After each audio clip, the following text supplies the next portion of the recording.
Hello and welcome to the Lit Gals, our first show of 2025. How exciting is that? I should see a flying car go by my office window. It's 2025, right? Isn't that what was supposed to happen? This whole time. Yeah. So, I think about all those science fiction stories you read that surely it was supposed to happen by now, but outside my window is a lot of cold. So that's okay. Well, we are excited to be here. I am Martie Hoofer, Digital Content Manager of Keep Indiana Learning. And with no further ado, Morgan, tell us about yourself. Hello, I am Morgan Mason. I am one of the professional learning specialists here at Keep Indiana Learning, and my focus is all things early literacy. Anna? Hi, I'm Anna Cook, and I'm a professional literacy specialist in Indiana and neighboring states. Love it. Well, it is awards season, and the fires in LA, I think, are going to have an impact on this awards season. We got in the People's Choice Golden Globes. One of them have already happened. Golden Globes, wasn't it? Was it the Golden Globes? So. Yes. Okay.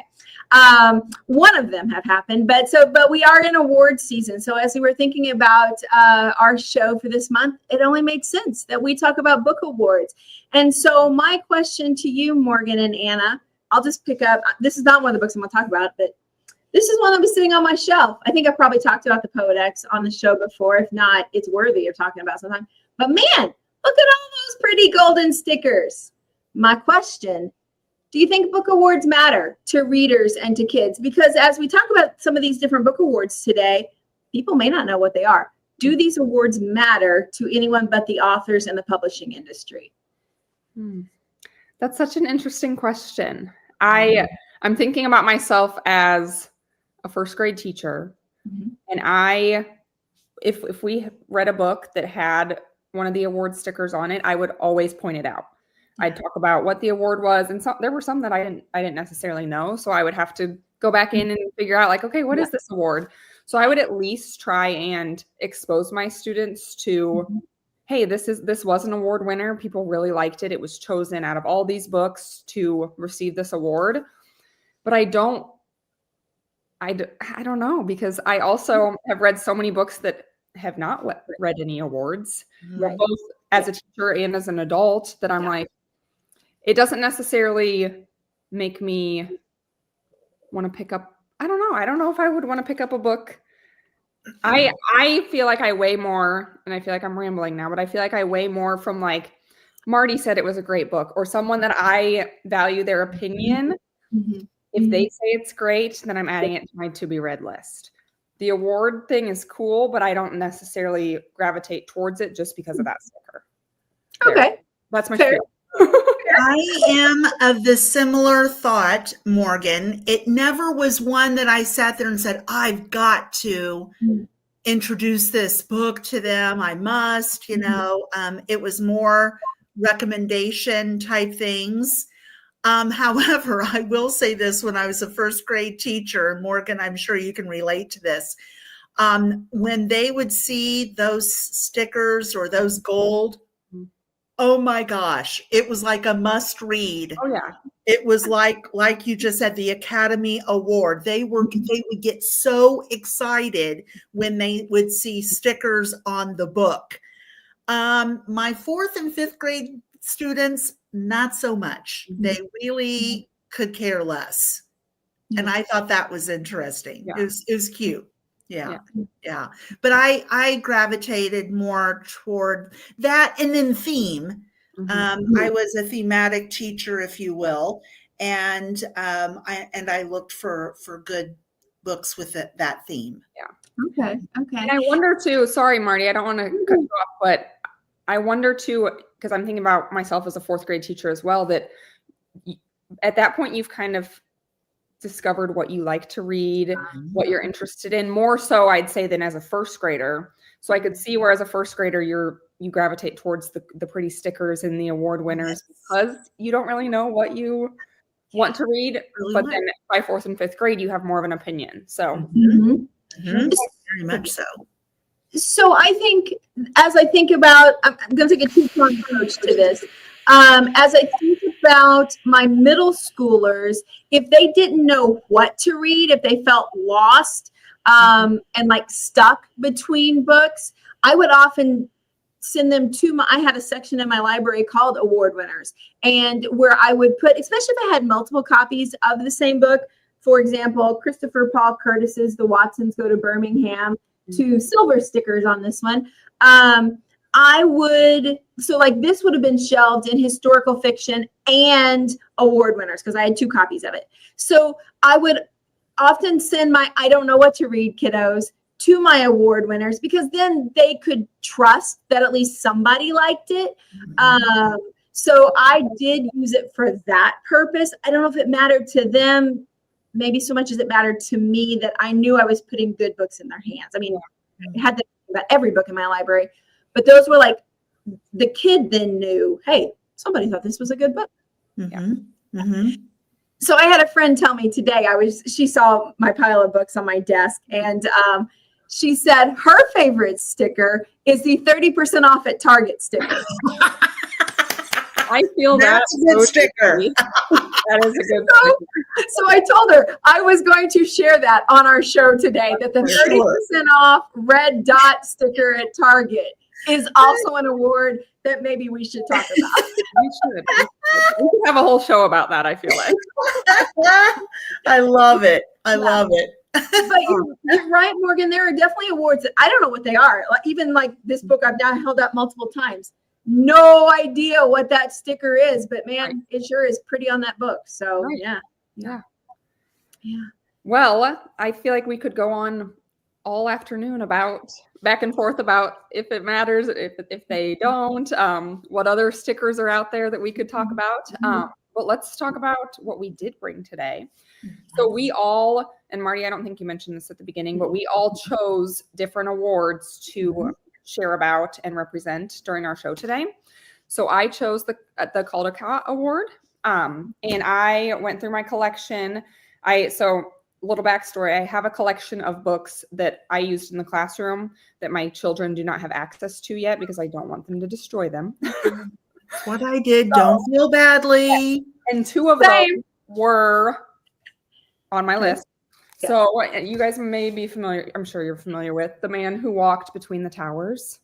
That one is so good. By Mordecai Gerstein. When I tell you, so these books have been away from my children, but when I tell you that I pulled them out probably a week and a half ago in preparation for our show, we have read these books every night at bedtime. Every night, Wells is like, can we read the Walking Man one? And he wants to read, I'll get to this one, but Hot Dog. But before I get to that one, Jumanji is also just a favorite of mine. I mean, since I was a kid, since I first saw the movie, back with, who was it? Robin Williams in the movie. And they remade the movie now, I think in 2019. I love this book. It is so beautifully well done. And that's what has stood out to me about all 3 of these books is how beautiful they are. Not only the story and the way that it's told, but the illustrations. So this is my first. And they've stood the test of time. Right. I mean, this one is fairly old now as well. Yeah, it's I'm going to say pretty old. Oh, can't find a year on it. But so I have that one, Jumanji, of course. And then this new one, this was actually the winner from 2024, I believe. Like it's one of the most recent winners. I had never heard of it, but I was like, I'm going to purchase this. It looks really cute. So I ordered it on Amazon.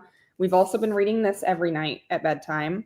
And it is also so beautifully illustrated. I got to show you guys some of these illustrations of this dog just living his best life. Oh, I love it.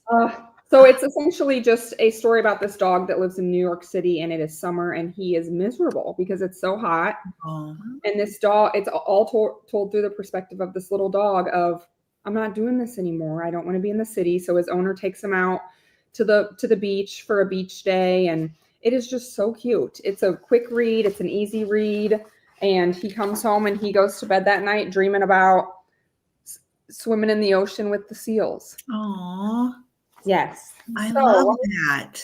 This was really fun. This was fun to not only pull some books off my shelf that I haven't seen in a while, but expose my kiddo to some books that he's not familiar with and that are different than what we normally pick up. Yeah. Right. Aw. So Anna, isn't your point, I think, is really interesting. It stood the test of time. And not that the books we often pick up necessarily are trendy for like the opposite of that. But as I think about the books I'm going to share, they're going to be good books 25 years from now. Yeah, mine will be too. Mine will be too. So mine, I decided to go outside the box, if you will. And thank you so much, Martie, for your references of different book awards. Mine is from the Batchelder Award. And it recognizes, or the American Library Association Literary Award, that annually recognizes the publisher of the year's most outstanding children's book translated into English and published in the United States. So these are foreign books, if you will, and they have been beautifully translated into English, and the publisher is from the United States. So the one that I picked, and let me tell you the reason that I picked the Batchelder Award, and that was because I took a little trip back to the motherland, if you will, and to Germany. And a friend of mine had said that she would love to have a very well-known German children's book, but of course she would need to have it translated in English. And so that was kind of the quest, if you will. And so when we were talking about award winners, I saw this and I thought, oh my goodness, this is exactly what we were looking for. Yeah. So the one that I picked was from an author in Denmark, and it is called Coffee Rabbit Snowdrop Lost. And it is about a little girl and her grandpa. And her grandpa starts to lose his memory. And it kind of goes through the seasons and his loss of memory. Wow.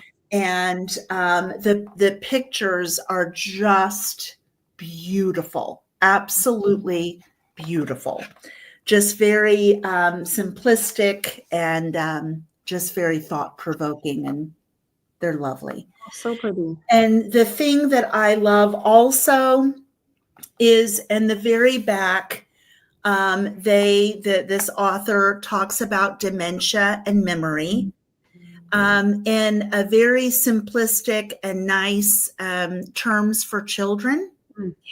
And she also then references not only facts about dementia or memory loss, but then also how that relates back to this story. I love that so much. Unbelievable. It was beautiful. It was beautiful. I bought it because I just thought, oh, this is lovely. And I think that it won that award in 2022. Okay. Another one that I found is something that's near and dear to Morgan and my heart, and that's audiobooks. Morgan, did you know that there's an audiobook award? I did not, but that is so cool. And there should be. Yeah, that's right. There should be, because Morgan and I love audiobooks.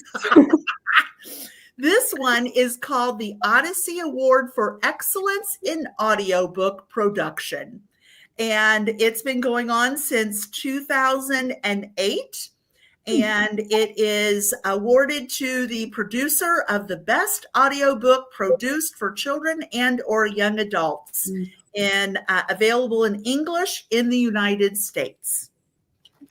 And I found this one that I I can't wait to purchase. I think that this is going to be lovely. I'm sorry, you can't really see what it's called, but it's called I Talk Like a River.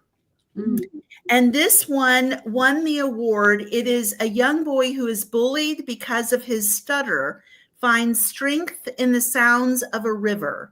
The author's stuttering narration of this autobiographical story gives an immersive experience unmatched by the picture book alone. Oh, To actually hear it. That's how powerful is that? I know it. I know it. And that's one thing exactly, Morgan, that I thought about audiobooks. We don't think to have the children listen to an audiobook. I mean, that much. I mean, yes, there might be something here and there, but we don't think about what would that audiobook sound like, right? Right. yeah. So That's really cool. Yeah.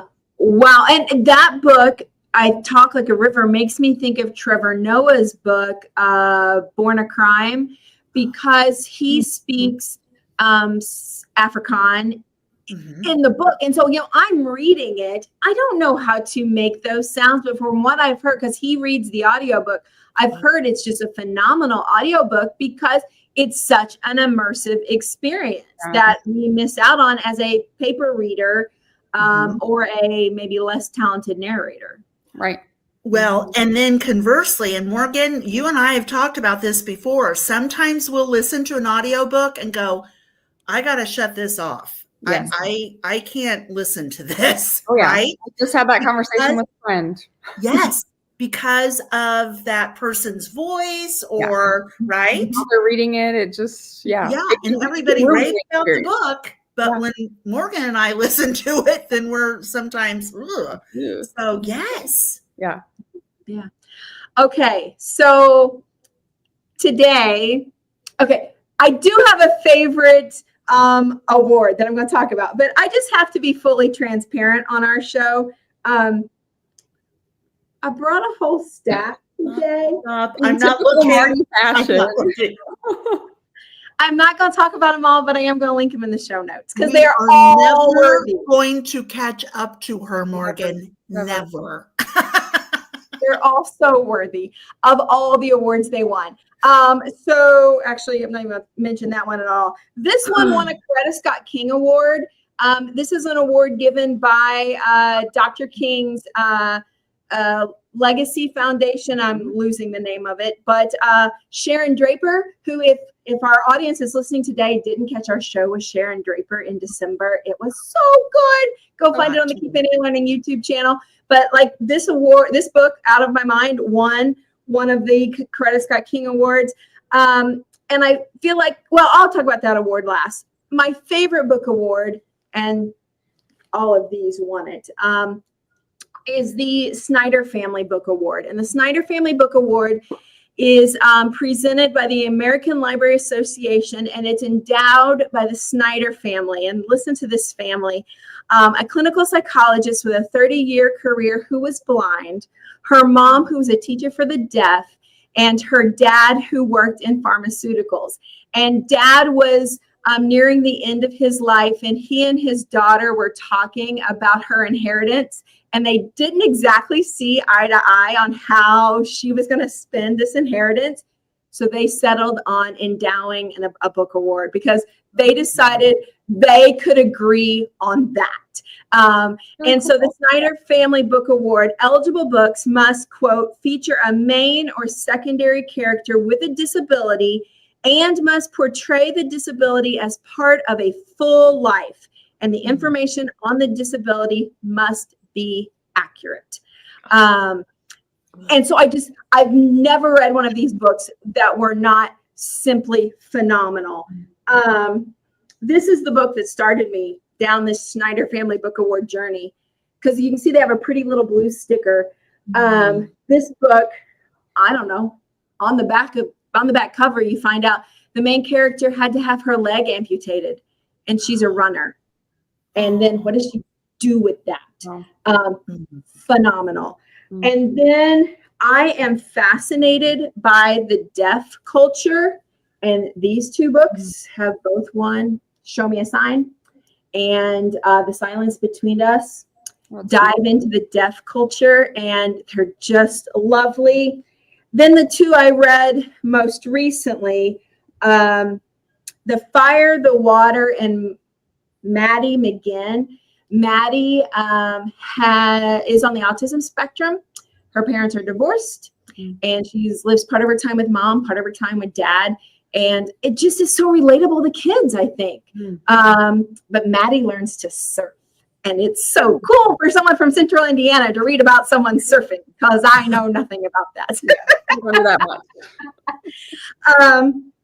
And then this one's the one I just finished this weekend, Where You See Yourself. Main character, Effie, is in a wheelchair, and she's headed to college. And what does that? And so you experience her senior year with her. So this is just, kids would love this book, because senior year, man, it's a real thing. And the fact that the main character is in a wheelchair is just this add-on story that allows you to see things from a different perspective. So that's why I think I like this Schneider Family Book Award, is it exposes us who don't live in these different worlds, right, to experience a new culture, whether it's one from a wheelchair, whether it's the deaf culture, whether it's being on the autism spectrum, whatever that disability is, it gives us a look into it and to grow our empathy. Shoot, there's a whole unit there waiting to be unpacked by some teacher. That's really cool. Those books sound so rich. Yeah. Yes. Rich with, yes. Yeah. Information and yeah. Wow. And I think that's the point of the award, is not just to think about whatever the physical challenge is in front of the person, but that's just part of their life. Yeah. And just there's so many good layers. Yeah, you're right, Anna. It's just a rich, yeah.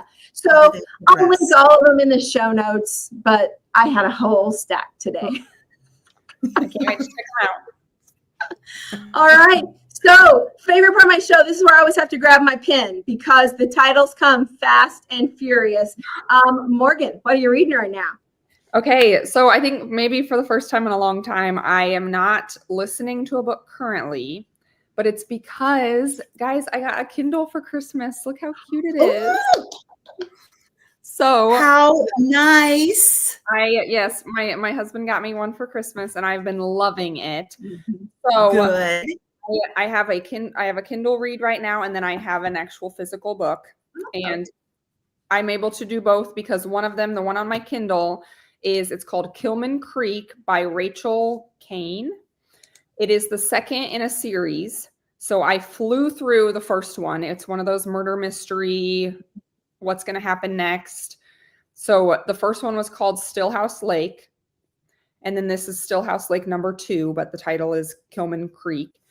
So good. Just fast paced, keep you on the edge of your seat the whole time. You have no idea what to expect. So that's been my Kindle read lately. And then I am also reading Dinner for Vampires. So this is, and I'm going to age myself by how young I am, because this is, I don't know if either of you ever watched One Tree Hill. It was very popular when I was like in high school, college. But this is one of the main characters from the show, Bethany Joy Lenz. She just released this book a couple months ago, but it details her experience while she was filming this very, very popular TV show. She was living in an actual cult. So it's all about just that experience and navigating not only stardom, but being in this very toxic situation. So this has been really good. And I mean, the cover is just really cool. So how did you find about that book? So I am a big fan of hers just because of the show. And so I actually found following her social media. Yeah. So very interesting read. Wow. Yeah. Wow. Really? Morgan, are you finding that it's easy to read on your Kindle, or is it easier, with the physical copy or none of the above? It doesn't matter. I was hesitant for a long time to get a Kindle just because I do love the physical book. Right. But I love how small this is. I throw it in my purse. I'll have it, like, I just have it with me all the time. And so I can take it if I'm taking a hot bath, I'll take it. Like, it's just, I found that the ease of just carrying it around places has made it very easy. Good. So I'm a big fan. Good. About a month in. And wow, fascinating books you are currently in. Very. Makes it hard to do my other responsibilities when I'm reading all these great books. Okay, I saw a t-shirt. What children? Yeah. You guys are young. I saw a t-shirt the other day that said, "I closed my book to be here." I love that. I feel like that's a shirt that you might need right now. Yeah. Like, justify why I'm here. Yes. All right, Anna, what are you doing right now? Well, I think this is going to be the year of follow what Martie has read. Oh. Because I'm reading This Tender Land. Oh my gosh. Morgan, this is a must read. It's a must read. On my list. Oh my goodness gracious. Martie, you said, and you're not kidding, this is beautiful. Every single sentence you can see in your mind's eye. Every single sentence. It's unbelievable. I love it. I just love it. I would Thank you. Now, my question is, did you read Ordinary Grace? No, but the person who gave me that copy of This Tender Land did read Ordinary Grace, and she was not as enamored with it as she was This Tender Land. Okay. Okay. And I trust her opinion highly. Thank you. Yeah. But I think that's what I'm going to read next. But oh my goodness, this is beautiful. Yes. Just beautiful. Yes.